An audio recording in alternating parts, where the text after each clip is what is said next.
We have come again. We have come again. Nigeria, we have come again. Brethren, we have come again. We have come again. I promised you that this time around we are taking this very, very seriously until Nigeria changes and begins to work for every single Nigerian, not the few elites, the 0.6% that have 500,000 and above in their account. Until that time comes, we will not keep quiet. We have come again to bring the solution to Nigeria to you. My name is Benedict Olomo and you are watching Refresh Nigeria. On this broadcast, we are going to tailor the solution of Nigeria to Nigerians, and we will highlight the solution that Nigeria needs so that you and I can engage this solution to bring about the Nigeria of our dreams, or should I say, the Nigeria of our reality. The last time we met on this broadcast, on this channel, I told you some solutions to Nigeria's problem.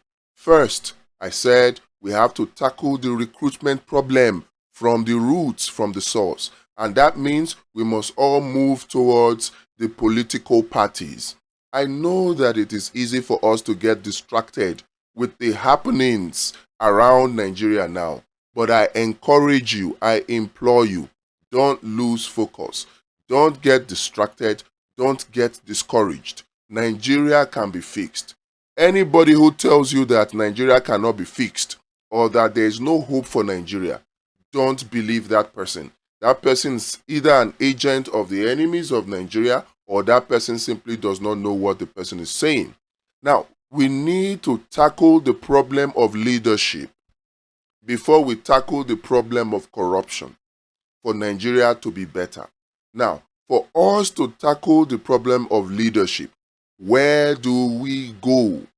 If we say that the root, we have to tackle the problem of leadership at the root, since we all agree that leadership is a problem in Nigeria. Where do we go? Where is the root of the problem of leadership in Nigeria?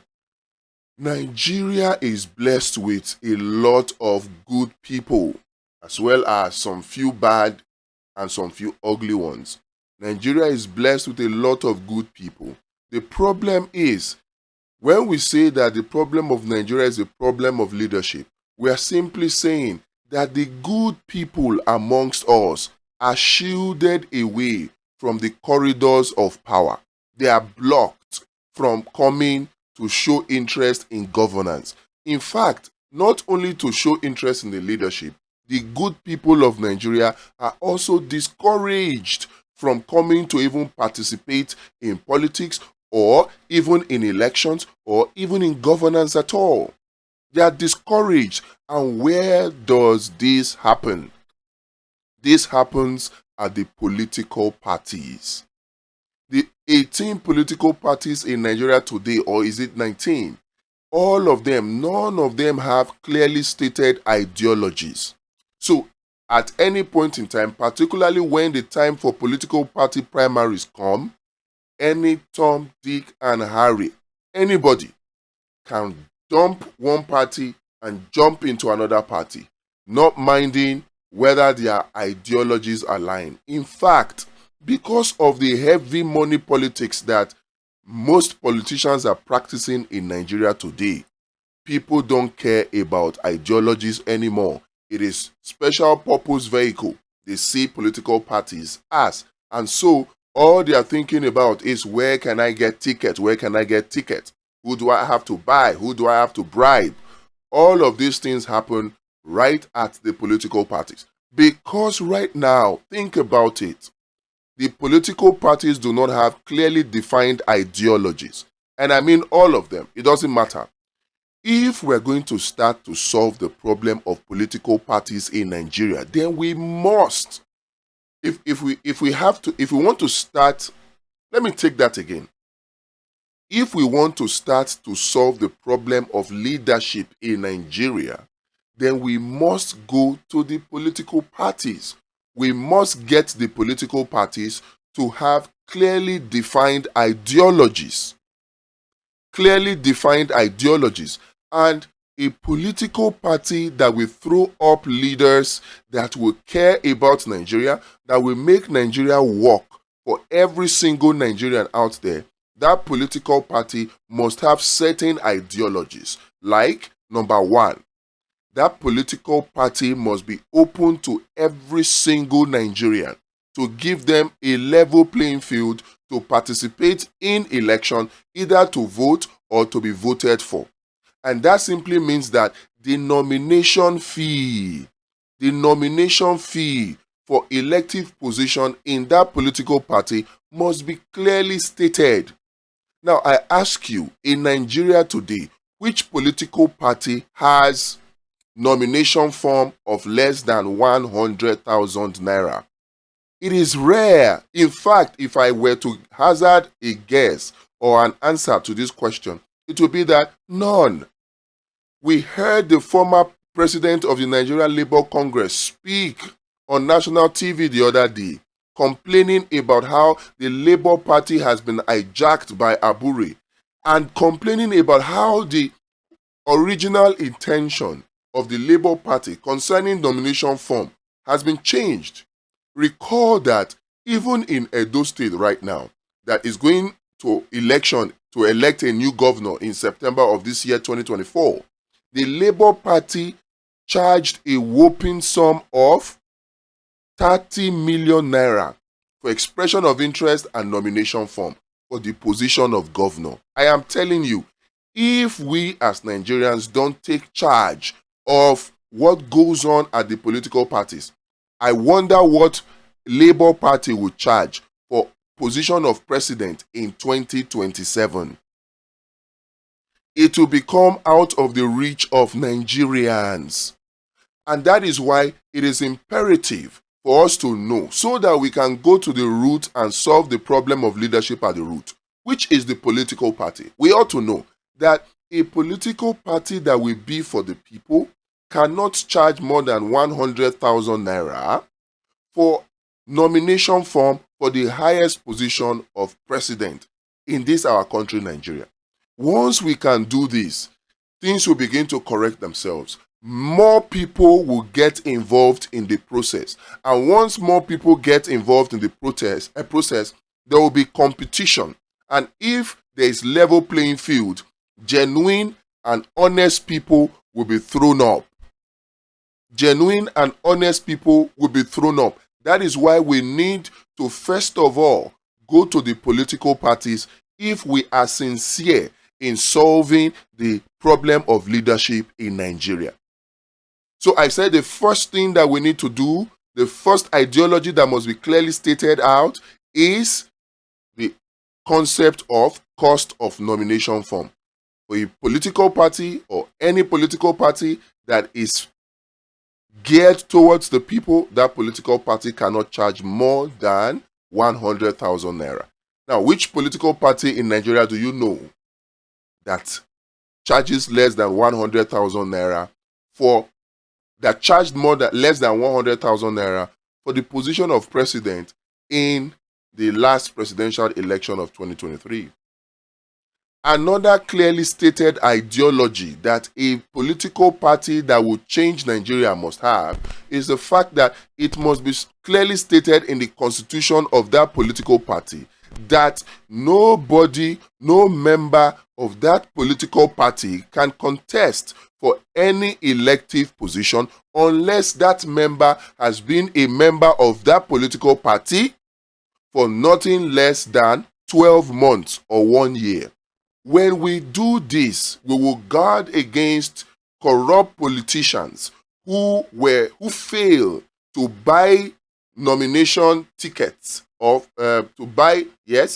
nomination tickets in one political party from running and jumping into another political party in a space of less than 1 week, 1 month, thereabout. Once we are able to correct this, we will guard and safeguard our political practices and our political system. we will then be able to throw up leaders that have the intention of Nigerians at heart. Think about it. If we are able to correct this second rule, then it means that we will have sanity in political parties, because a lot of the rancors, a lot of the infightings that happens in political parties happens because you have leaders who jump from one party to another party, bring their own people into the new party, and the new people want to take over the old party, and the old people don't want to give up the new party, and they fail to reach a compromise. Then what happens? Fighting and infighting in that political party begins. And once there is infighting in a political party, guess what? That party can not throw up credible people for elections. It cannot throw up credible people for elections. That is why we must tackle this as the second clearly stated ideology of any political party. Clearly stated. Anybody who wants to get the ticket of a political party must have joined that political party at least 12 months or 1 year before the time of that election. Number 3, the third ideology that must be clearly stated in the constitution of any political party is that the primaries that will throw up candidates that will represent that political party, that primaries, the mode of it must be direct primaries. And like I said before, don't say that direct primaries is difficult to implement because it is costly, because there are so many people. No. Even if there are 1,000 people, look at the system in America. It's open to all. The nomination fee for office of the president in the United States of America is $5,000. If you have money to pay. If you don't have money to pay, you can decide to go to the electoral committee in your state, collect about 2,000, or is it 2,000 forms? Yes, 2,000 forms. Go to streets, go to people who are registered voters, who are citizens, and get them to sign your nomination forms for you. So if you are able to get 2,000 signatures, you don't even need to pay the 5,000 naira to get on the nomination, to get the nomination form. For the highest position of president, you can imagine if you scale it down. And so the electoral process in America is open to every American. Open to every American. And mind you, the minimum wage in America, if you go by a figure of $15 per hour, and you work for 9 hours a day, and you work for 20 days in a month, the minimum wage will come up to about $30,000. So it means that every worker in America has the capacity to pay for $5,000 to get the nomination ticket of any political party. And even if they don't have that $5,000, if they mean well, if their track record is appealing to the people in the society through their voluntary services, then they can just go to the electoral body, get the forms, and get signatures. 2,000 signatures, and they don't even have to pay the $5,000. That way if we apply this kind of strategy in Nigeria, in our political parties, then we will see that more Nigerians will get involved in the process. And when more Nigerians get involved, competitions will increase, and then the good people will begin to show up and appear, and then we'll begin to separate the good from the bad and the ugly. And that is the beginning point of Nigeria if it would be put on the path to change and development. We need to take these things seriously. We need to focus on these things. I know that it is very, very likely for these kind of messages not to fall on the right ears, because right now Nigerians are very distracted and very, very divided. Very distracted and very, very divided. But we will keep forging on, and so we urge that every one of you that are still watching the video up to this point, we urge you to share this message, not only online, but offline. And I want to use this opportunity also to call on everybody, every well-meaning Nigerian, to join in this process. There's a link in the description. That link is for you to join to create a political party that is going to be the ideal political party for Nigeria. They want us to believe that it cannot be done, but it can be done. It can be done, and you can contribute your quota to make it happen. We need representatives from each of the 774 local government areas in Nigeria. We need volunteers from each of the 8,192 plus wards in Nigeria.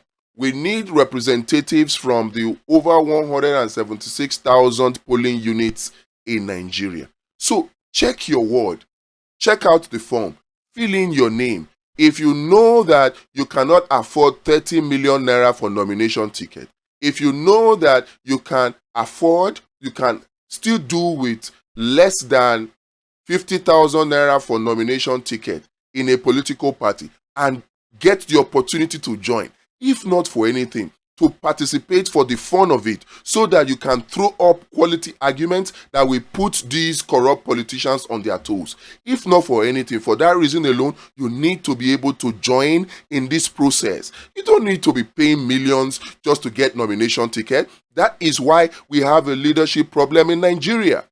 It starts at the political parties, and you have an opportunity to change that. And I urge you to take that opportunity.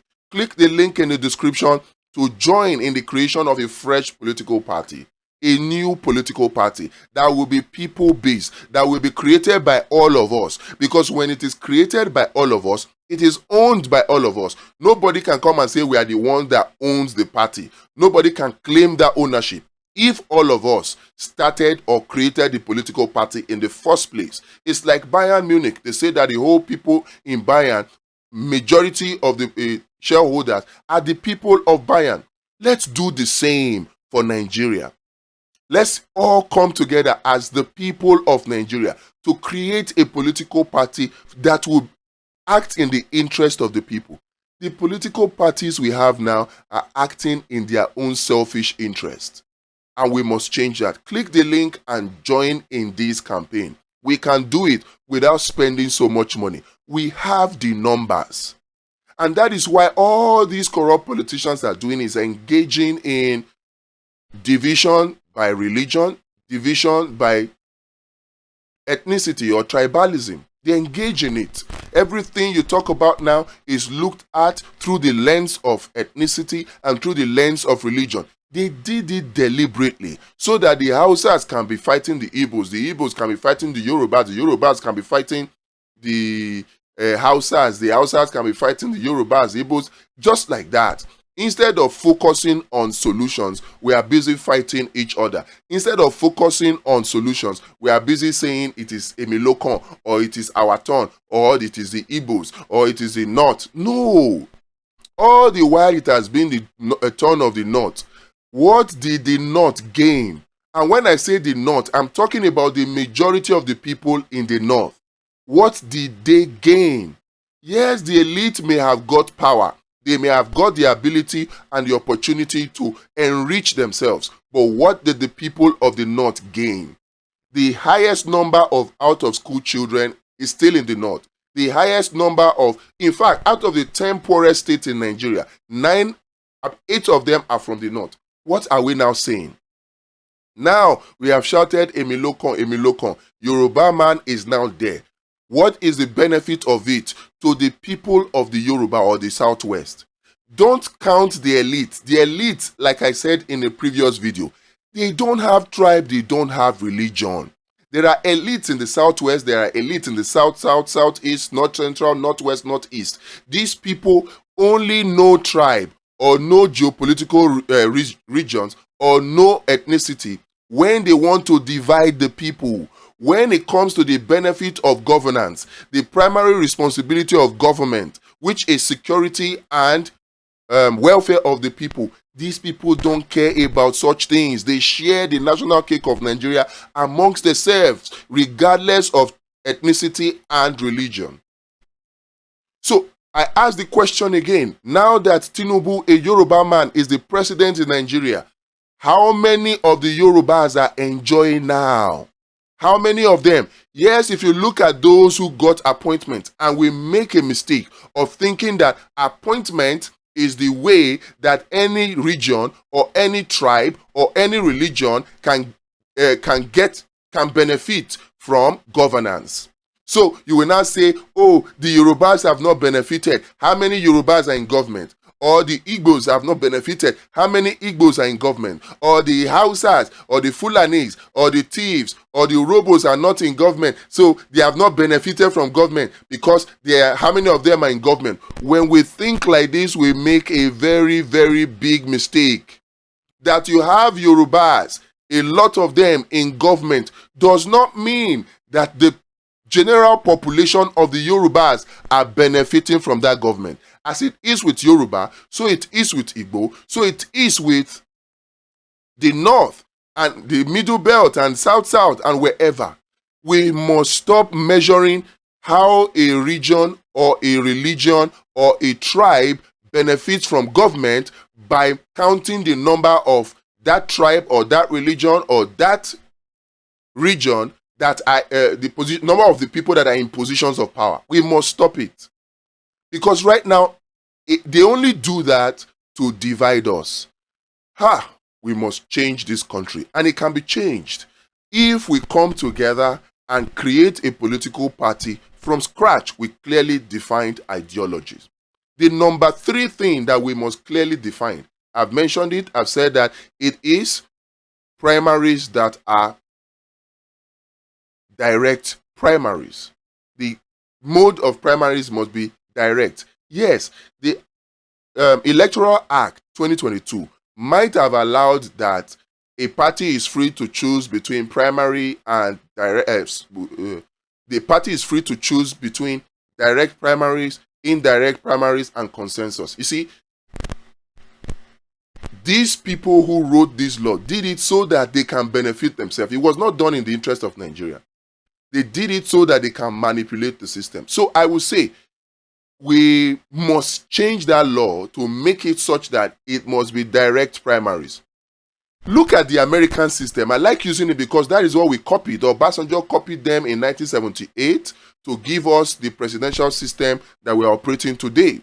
Got angry and left the parliamentary system because Britain would not release Yakubu Gowon to him to try for the assassination of Murtala Mohammed. And because Britain refused and he was angry with Britain, he decided to shift Nigeria from the parliamentary system of government to the America's parliamentary system of government. Of course, that's what we are told at the top.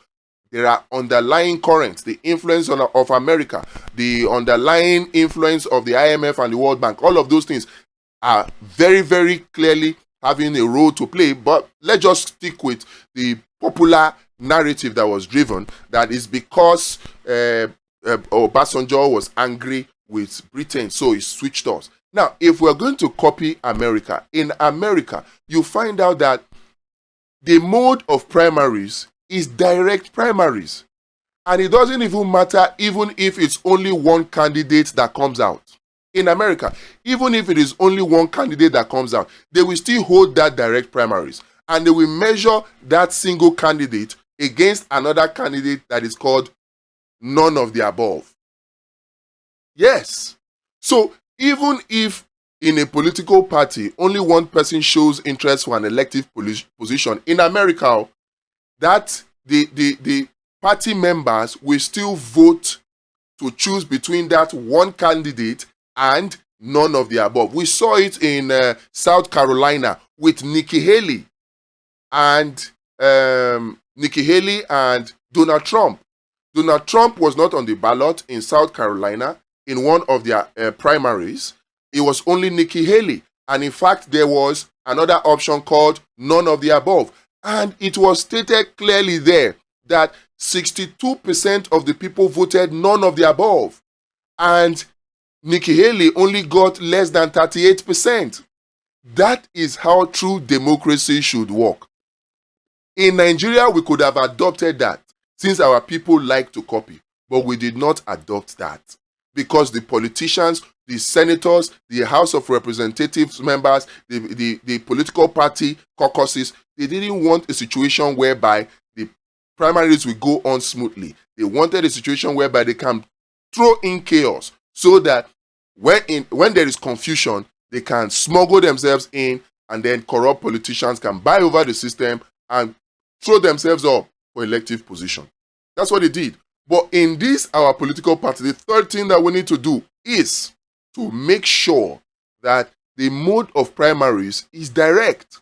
And when it even happens that only one candidate shows interest in any position, the direct primaries will be done, and even an option of none of the above will be there. Not that when the candidate gets less than the number of none of the above, that the candidate will not go forward. The candidate will go forward, but it will give an indication of the fact that because you are a sole candidate does not mean you get automatic ticket. The primary still gets to be done. And for those who argue that the direct primaries method is expensive and cumbersome, it is not. The direct primaries method is only expensive and cumbersome if the players intend to rig the system. It's only cumbersome and difficult to implement when those who are implementing it want to do wuru-wuru to the answer. They want to walk from the answer to the question. That's only when it will appear to be difficult. But if the laws are clear, the rules are clear, it is not possible for anybody to do wuru-wuru to the answer, then the direct primary can be so easy, not just possible, very, very easy to implement and very, very cost effective because you don't need to spend so much money. If the processes are clear, you don't need to print sensitive material. You just get papers that people will write names on, they send that paper into a box, you count, and that is it. In fact, it will even be faster than this so-called system of delegates and indirect primaries that we have in Nigeria today. We need to seriously look at this third position. Then the fourth ideology that any political party that claims to be a political party of the people must look at, that fourth ideology is the fact that the party must clearly state in their constitution that the members believe in the following 5 ideologies and will push for the implementation of the following 5 ideologies. Number 1, anti-corruption amnesty, which will clearly identify and state that no Nigerian can store money abroad or buy properties abroad if that Nigerian works for government. If that person is a government worker, not just a politician, not just a political appointee or a political office holder, anybody that works for government, from the cleaner in level 1 to the director in level 16 or level 17, that person that works for government, that political appointee, that political office holder, anybody that works for government must agree and believe in the principle of anti-corruption amnesty, which prohibits government workers, government officials from storing money abroad, from buying properties abroad, and then from that encourages them from bringing that encourages them to bring monies that have been hidden away in foreign countries back into Nigeria. They must believe in that principle. The second principle they must believe in is the medical tourism prohibition principle. Everybody that works for government must, as a matter of necessity, support the fact that nobody that works for government can travel abroad for medical treatment, even them or their children, except it is absolutely necessary. And that means that the first point of medical treatment or medical care will be in Nigeria. It is only when Nigeria cannot handle it that, in fact, instead of even going out, you import expatriate, because that way importing consultant will mean that one consultant can attend to many Nigerians here, which will in turn reduce the cost. Instead of putting pressure on our naira against the dollar by sending our our government workers in general now, not just politicians, out for medical treatment. The third principle that must be clearly stated in that constitution is the principle of education tourism prohibition. Nobody that works for government should be allowed to go outside for education, either for themselves or their family members. When we stop this, then the stakeholders, the people that are in charge of education, implementing educational policies in Nigeria, since they don't have the option of sending themselves or their family members to school abroad, will make sure that the system works in Nigeria here, because we are all in it together. Right now, the people that are in charge of our educational system, ditto our medical system, ditto our economy, they don't have anything to lose, because they either have dual citizenship, they can store money abroad, they can buy properties abroad, they can get education abroad, they can go abroad for medical treatment. So they have nothing to lose. And because of that, they can dance to the tune of the IMF and the World Bank and ruin the country. And when the country is up in flames, they take their bags and baggages and fly themselves out of the country. What am I even saying? A lot of them, their family members are not even resident in the country. So until we get people who have something to lose, Nigeria will remain the way it is and even continue to get worse, because we will have leaders who will continue to mortgage the future of this country for their own personal gains. We must get any member of any political party that will be a party of the people, we must get them to believe in this principle. The fourth one that they must believe in is the principle of, or the fifth one rather, is the principle of production. We must enact a law that supports small businesses, that helps them grow, that encourages our youth, our children, in the primary schools, in the secondary schools, even in the polytechnics, the colleges of education, and in the universities. We must encourage them to be production minded, not consumption minded. And that means that anybody that works for government must first of all buy made in Nigeria. And not just buy made in Nigeria, we must encourage people to produce in Nigeria, which means that we must focus on the primary schools, the secondary schools, and the universities, the higher institutions of learning. And then we must focus on our youth to get them to be production minded. We must teach them computer-aided manufacturing, computer-aided design. We must teach them how to design things and make things. We must teach them how to come up with solutions, homegrown solutions to all our problems, homegrown solutions for agriculture, homegrown solutions for health, homegrown solutions for infrastructure, homegrown solutions for all sectors of the economy, electricity.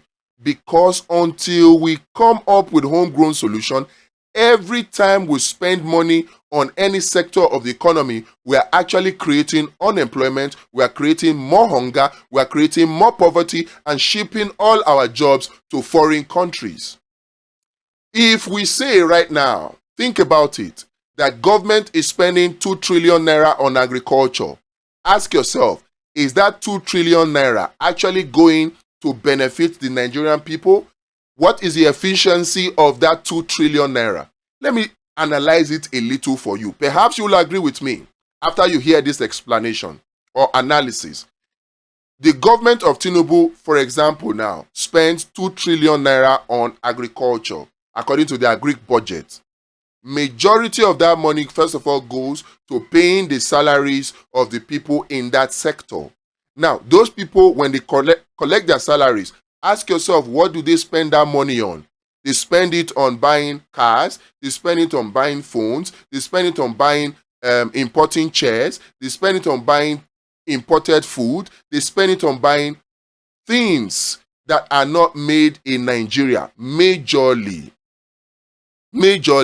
And so when they spend that money on things that are not made in Nigeria, what happens? That money leaves the country.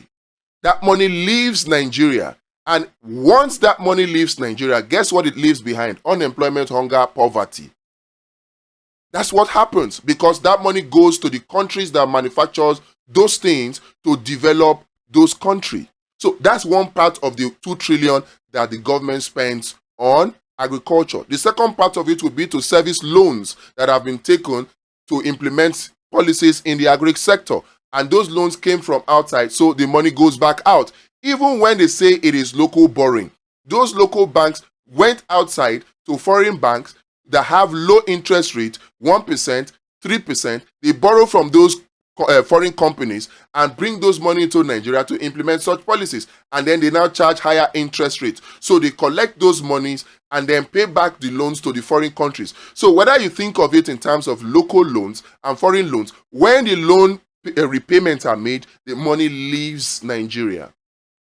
Then when you come to the third part of the 2 trillion that was spent on agriculture, that is on capital projects. Tell yourself or ask yourself, what are those capital projects? If they say that they are spending money to buy tractors, ask yourself, which country makes those tractors?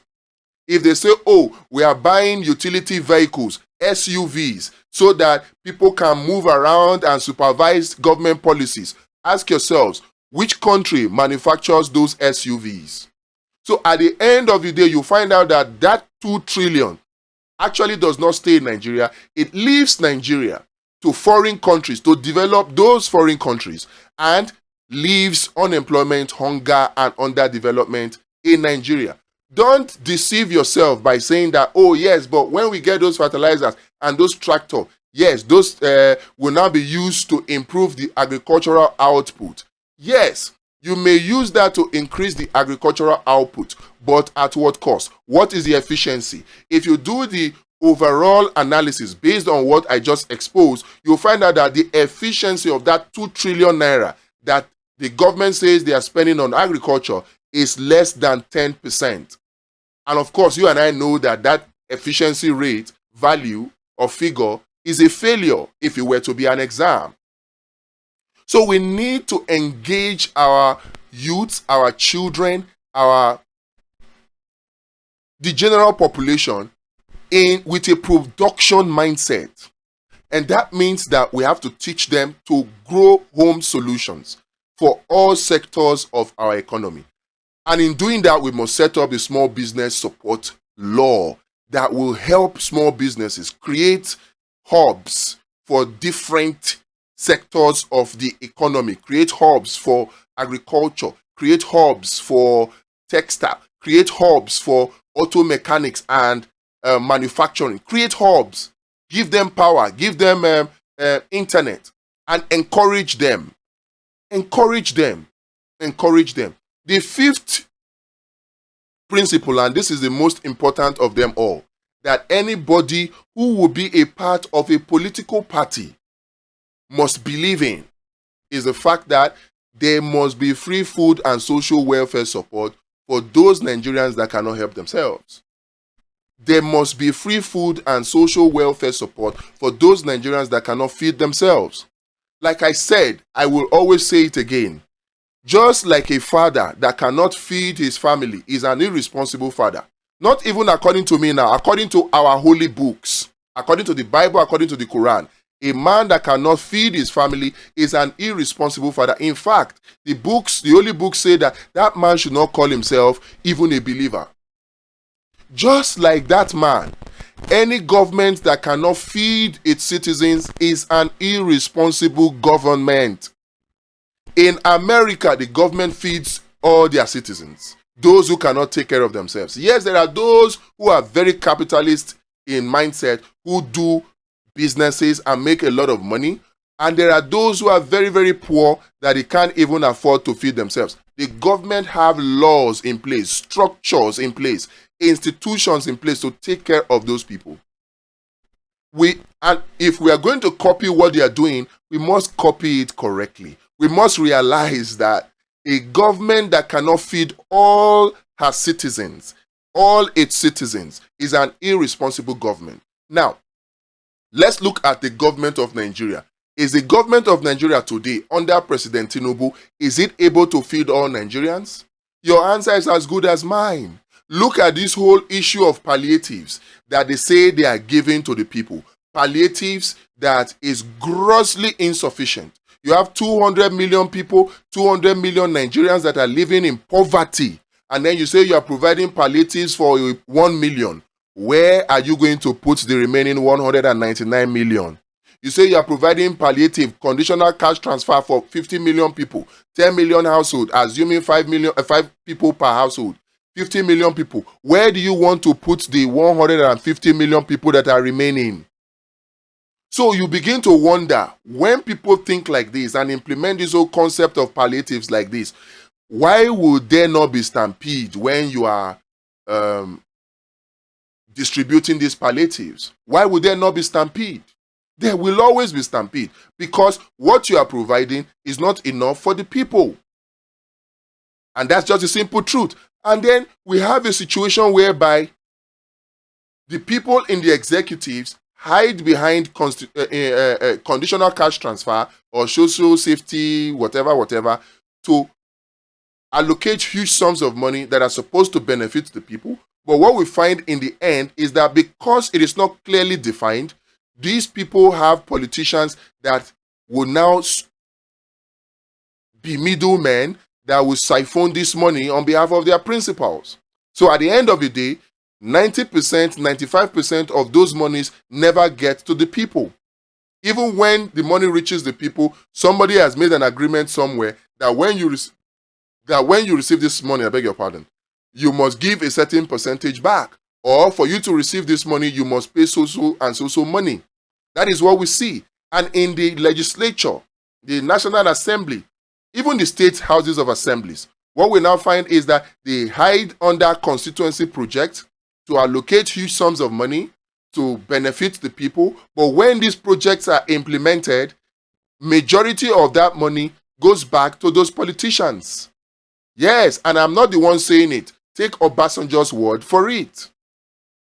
So if we are going to have a system that caters, a government that caters for her citizens, particularly with respect to food, because food is so important.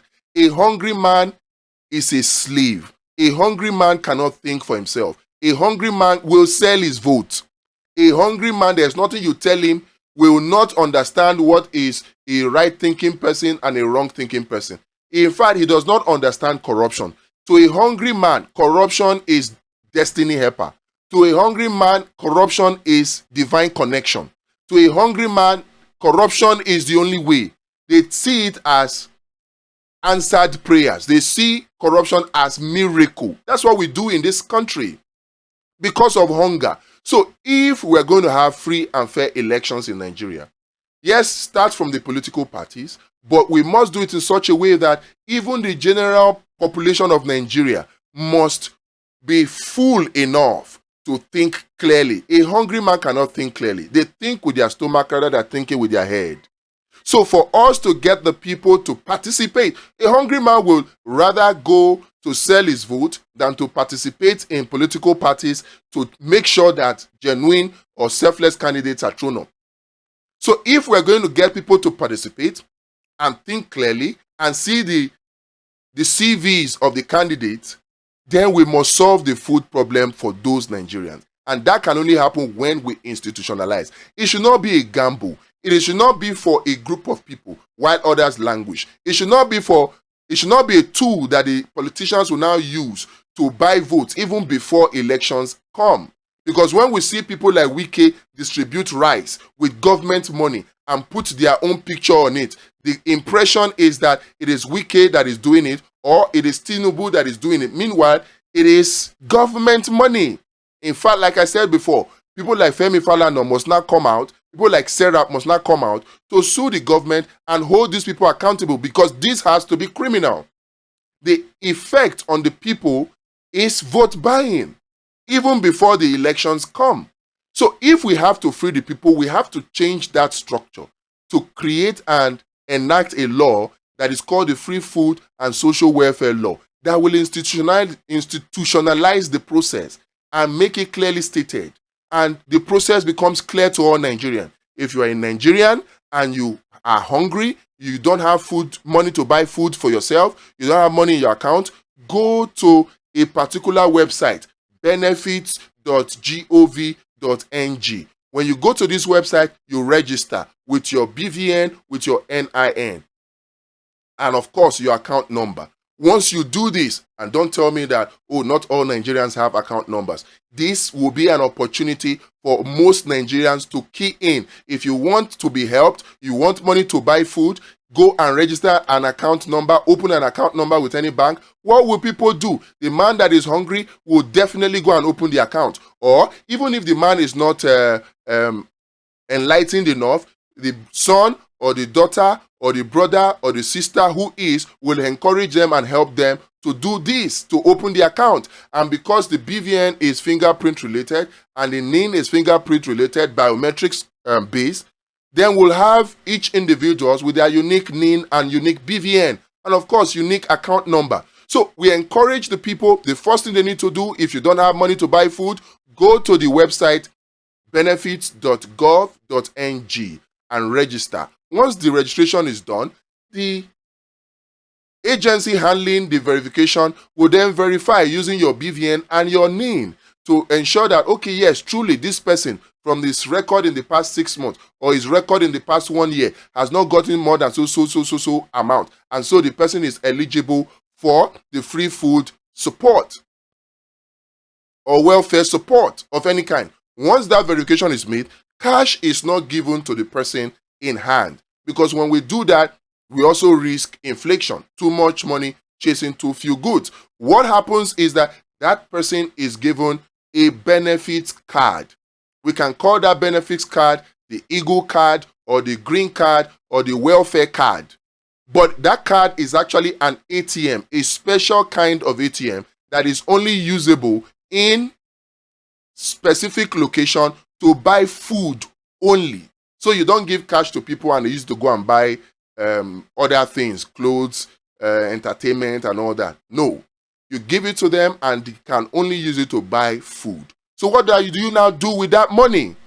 Really, what you now do with that money is use that money to support the youth. You can get the youth, organize them into hubs, into locations, and then give them the opportunity to do homegrown solution and push them into agriculture. Imagine if we push 50 million Nigerians into agriculture, organize them into groups, and this one is producing groundnut in the north, this one is producing oil palm in the southeast, and producing the rubber and timber in the south, and producing oil, well, not oil, palm oil also in the south, producing cassava, producing cocoa, producing all of those. By the time we have 50 million Nigerian youths engaged in this, in less than 6 months, we'll begin to see the benefit. And in a period of 2 years, we'll become net exporters of this product. And we will still have enough to do our free food and social welfare thing. And in that process, we'll even now take people out of that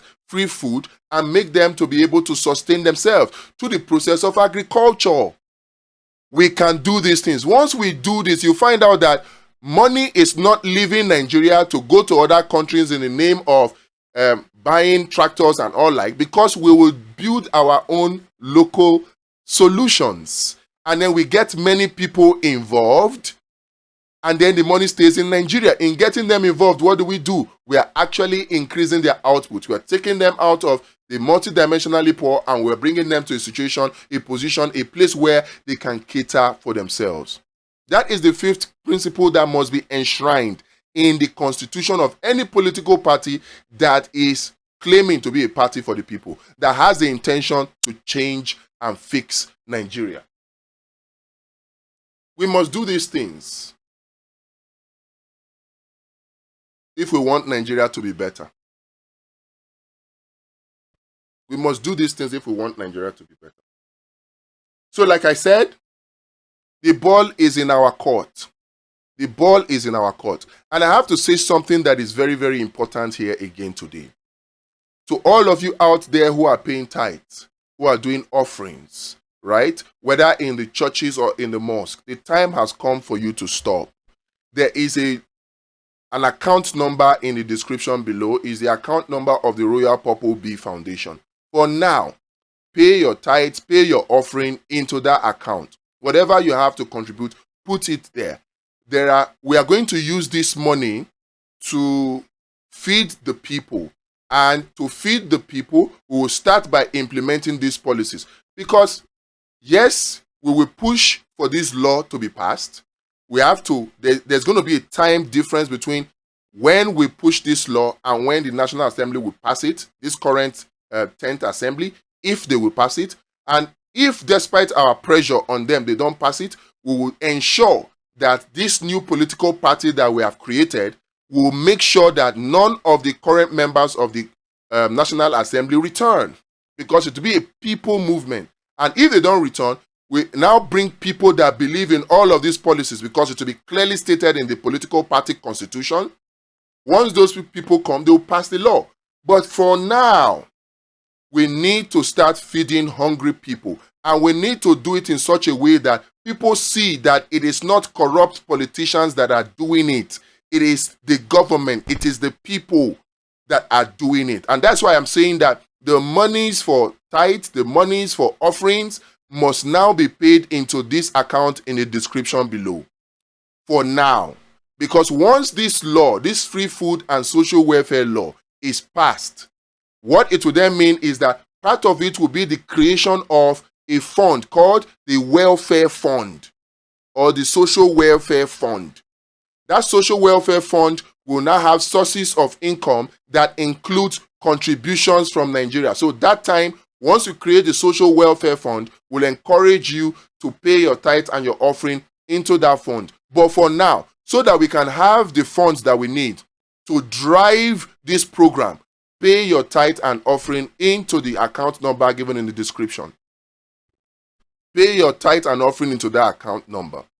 This is serious. Don't take this as a joke. Many of you may begin to laugh and say, what is this man saying? Please don't look at it like that. Nigeria is at a critical moment that we need to encourage critical action. We need to encourage critical solution. And this is one of such solutions. Imagine what we can do when we gather those funds and begin to use it to drive homegrown solutions in agriculture, in health, in power generation, electricity, in all sectors of the Nigerian economy. Imagine what it will do to the Nigerian economy. This is what the enemies of Nigeria in the global north don't want to happen in Nigeria. They don't want Nigeria to be an economic power. So what do? They corrupt and compromise and compel our leaders. They make sure that it is only corrupted individuals that they can blackmail, that they can manipulate. Only those corrupt individuals are thrown up for elective offices. They do it. The West are actively involved in doing it. And once they have corrupted and compromised the leaders, what they now do is that they also now divide and distract the people so that the people can never come together to unite to throw out the government, the puppet government that they have put in place. That is what is happening in Nigeria today. So if we are going to break free from the stranglehold of these Western powers, not only Western powers now, because the Eastern powers are also now keying into it, the likes of India and China, they're also keying into it. So if we have to break free from the influence and the effects of the draconian policies of the global north, then we must begin to implement these kind of policies. We must free our people first.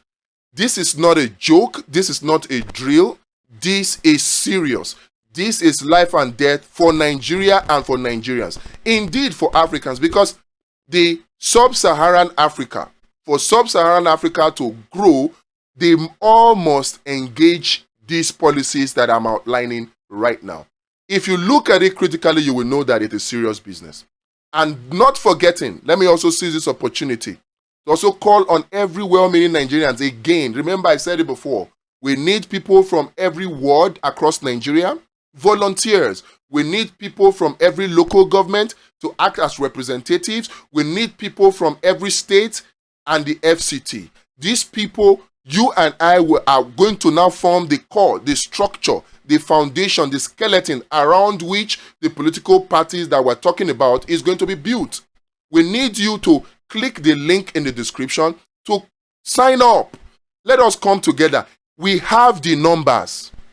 If we use the numbers, if we can come together and use our numbers, corrupt politicians cannot hold sway. They will fail. I said it before, I will say it again. Imagine that all 90 million people that registered and collected their PVCs in 2023, imagine that they all came out. It will be impossible for them to rig us out. You say tout? How many are the touts? If 1 million touts comes out and sees 89 million people, they will run. It's like the story of the lion and the buffalo. When you see a herd of 1,000 buffaloes chased around by like 10 lions, when the buffaloes now realize their strength and begin to charge against the lion, what happens? The lions run. So the same thing, if we can get critical number of the people to come out and contest in election, then we can get critical number to come out and vote during elections, and it will make it impossible for thuggery to take place.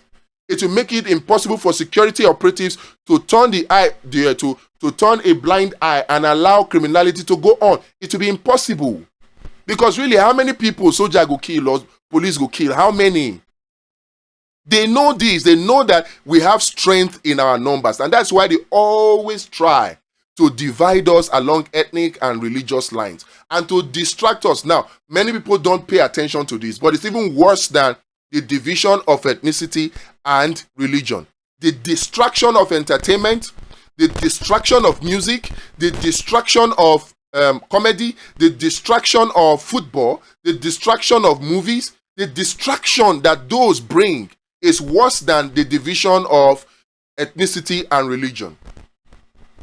And that's because the distraction that these other things bring comes with negative influence. So rather than focus on holding the government to account, we are focusing on how we can buy expensive cars, how we can buy expensive jewelries, how we can buy and engage in prostitution. Those are the things that we now begin to look at. Those are the things that our youth are now being influenced to do by our so-called celebrity influencers. And that is more dangerous than the divisive effect of ethnicity and religion. We must look at this. These elements are not bad on their own. When people come out to say, "Oh, religion is bad, religion is our problem," or ethnicity is bad. No, these things are not bad on their own. Music is not bad on its own. It just has the ability to be manipulated. Look at music. Would you call the music that we have now as music? Would you call it the same as the music we used to have? The music we used to have used to be music that inspires people. In fact, the origin of music, we were told, is from the days of our forefathers when they were in slavery. So to keep themselves motivated, they started singing songs, tapping their legs, and doing harmonies and all of those things, right? To help themselves, to encourage themselves. In fact, music was used to encourage and influence people to do positive things in their society. Is that what we have today? Is that what we have today? Tell me, is there any youth in Nigeria now that is motivated by music, motivated by movie, motivated by comedy, motivated by football to go and create solutions for a society that will help production? No. The influence that they get from these elements are prostitution, gambling, betting, and what? Flamboyant lifestyle, alcohol. Those are the things we get. And all of these are more injurious to us than helpful. Nobody's saying these things are wrong or people should not engage in these things. No. But when the vast majority of the people tends to be distracted by these things, then the country will bleed for it. Why do you think there are drug prohibition laws, alcohol prohibition laws in advanced economies? Is to protect their country, and we need to do same if we are to save Nigeria from the current state that it is in. Nigerians, you and I have a lot to do to free Nigeria from the current state that is in, and that means that you must do one of these three things. I am calling on you, calling on all the young people, calling on all the men and women, the boys and girls. I'm calling on the old. I'm calling on everybody. Come and participate in these three things. First, start paying your tithe and your offerings and your contributions into the address and into the account that we have given below, the Royal Purple Bee Foundation account. That money will now be used to drive these policies that we're pushing, to provide food for the poor in such a way to make it clear that it is the government and not corrupt politicians that are doing it. That's one. Then two, you and I must now come out to register to start a fresh political party. And that means that wherever you are across Nigeria, across the over 8,000 wards, across the over 774 local government, across the 36 states and the FCT, register now. Click the link to join for us to have the people that we need to create a fresh political party based on the ideologies that I have outlined in this video. Then number three, we must all now throw our weight to support the creation of those 5 laws that must form the core principle or ideology of a political party that must be for the people. The free food stamp and social welfare law, the anti-corruption amnesty law, the anti-corruption amnesty law, the medical tourism prohibition law, education tourism prohibition law, and the small business support law. These 5 laws, we must now engage to enact them, starting with the free food stamp and social welfare law. Everybody that joins in the political party, that clicks the link in the description below, will now become our resource persons, people that will implement this law. We push them. If each of the representative in each of the over 8,000 wards in Nigeria are able to bring 100 people, that's over 1 million persons that will now be driving online and offline this move to enact this law. We can force the National Assembly to enact the law. It's all awareness. And that is why all they do is distract us. They will give us one movie, celebrity news that is so useless to us, so that they just to keep us talking. They one event here, another event there, just to keep us talking, to distract us, so that we don't come together to form critical mass that will pursue this agenda. This is the only hope that we have for Nigeria right now. This is the only hope. Coming out to abuse Tinubu is good, is satisfying. In fact, I call it intellectual masturbation. It will make you feel good, but it will not change anything. Even Tinubu knows this. That is why he himself has said that from the days of those campaign time before election, that he has stopped doing social media because Nigerians abused the hell out of him. Yet, he still went ahead to win. And after winning, Nigerians have continued to abuse the hell out of him. Every of his principles, we have exposed the truth behind it, but still nothing changes. Do you know why? Every time you insult and abuse Tinubu or Tinubu administration, and I'm not saying don't abuse Tinubu administration, but every time you do it, you divide Nigeria. We can do it to highlight his failures or the failure of his policy directions, but we must take a further step to make sure that we are implementing these solutions that I have highlighted in this video. Like I will say, and I will say it again, please don't say this cannot be done. It can be done. Send in your requests, send in your nominations, send in your suggestions about the name for this our new political party. Send it in. And also click the link, join. All you just need to do is join. If you have joined, check. If you have a friend in another ward, you have a friend in another local government, join. Click the link, send us your name, phone number, so that we can reach you. We'll form a WhatsApp group or a Telegram group for each of those locations, so that we can organize. Now, sense we go take this country from these corrupt politicians. Oh, gra no go do am. Oh, gra no go do am. Now, sense we go use, and them no say gra no go do am. So that is why they are distracting us. That they give us work. That they put us for work. They'll give us things to talk about, so that we don't remember to focus on the important things. We will use their tool of trade against them. Join us today. And very importantly, start paying your tithe to the accounts that I have stated below.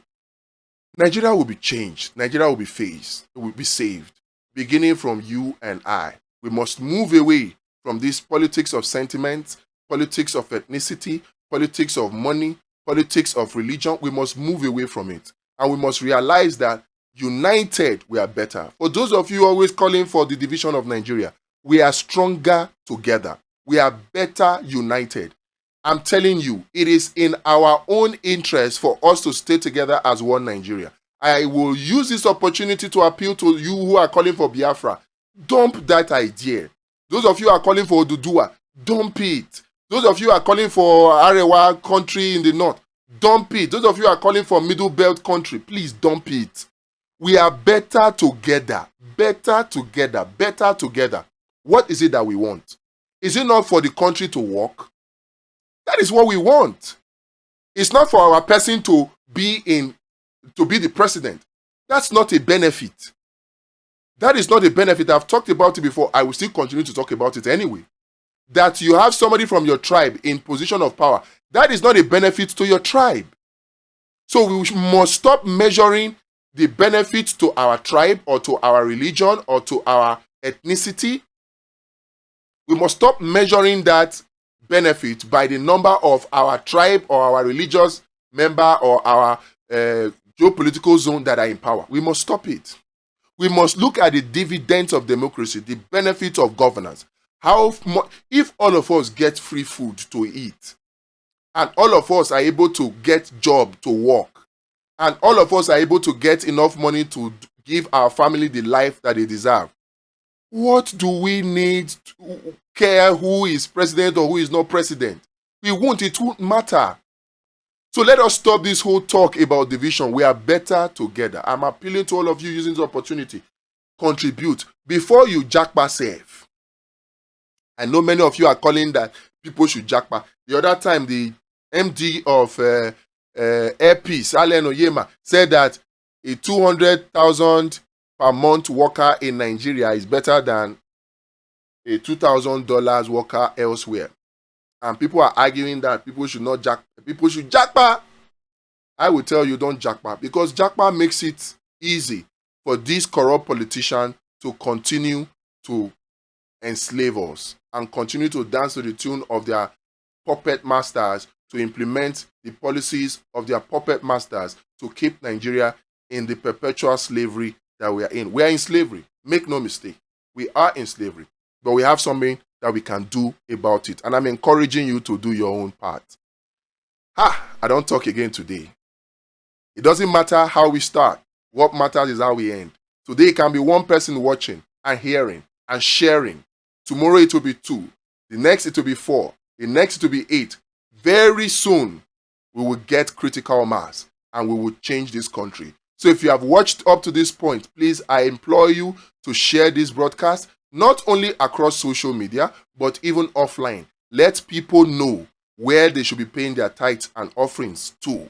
Let people know that they should register from their own location so that we can create this new political party we're talking about. Let people know that they can register so that we can provide free food for every single Nigerian. It can be done. We'll talk about these things in details as time goes on. But till we meet again, do have a wonderful day. God bless Nigeria.